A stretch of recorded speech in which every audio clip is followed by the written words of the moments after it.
Alright, this is overwater analysis of Brendan's freestyle.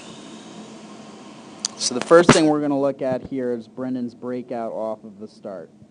As we can see here, his hands start a little bit too close together. Okay, we want to make sure that we start that second hand of the breakout after our elbow breaks the surface of our first stroke. So right here, we want to wait until we get to about this point before we start moving that second hand. Brendan starts to move his hand a little bit early, and as a result, he drops his elbow and doesn't have the power to keep that stroke going. Brendan has a very good recovery, great body position, good kick. As we can see here, he does a good job of lateral breathing, and he does a great job of staying on that invisible line in the middle of his body, rotating around it. We don't really see him snake his hips here at all. He does a great job of keeping his elbows bent. We'll see on the way back he can do a little bit better job with the elbows on the right hand side.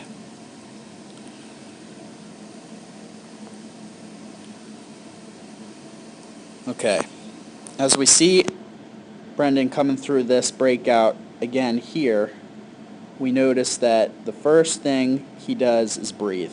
Okay, we want to try to eliminate that because the second fastest will be at any point during our races our push off the wall, the first being off the blocks. So we want to maintain as much speed off the wall as possible. So taking that breath right away allows Brendan to lose a lot of momentum that he had previously pushing off the wall, and then he has to work hard to build that momentum back up. So if we can get him to hold off on taking that first breath for a couple strokes, he'll be much better off. Now as we see here, does a great job of bending both elbows, great job, and then as he starts to get a little bit closer to the end of the 25, that right hand starts to fly up a little bit high over the elbow. Right here. Okay, we got to make sure we keep that hand down, keep that recovery steady, and roll into that finish. We just took an extra stroke, right? We could have finished right there. Look how close you are to the wall. All you got to do is roll all the way into that side, and you're going to touch the wall. Don't need to take that extra stroke. All right, otherwise, very good job. All right, this is analysis of Brendan's underwater freestyle. Alright, let's look at this breakout again. As we can see, he starts that second hand almost right away like a butterfly stroke. We need to take a little bit more time before we start that second stroke so that we don't have a lull between our second and third stroke and get into our rhythm of swimming.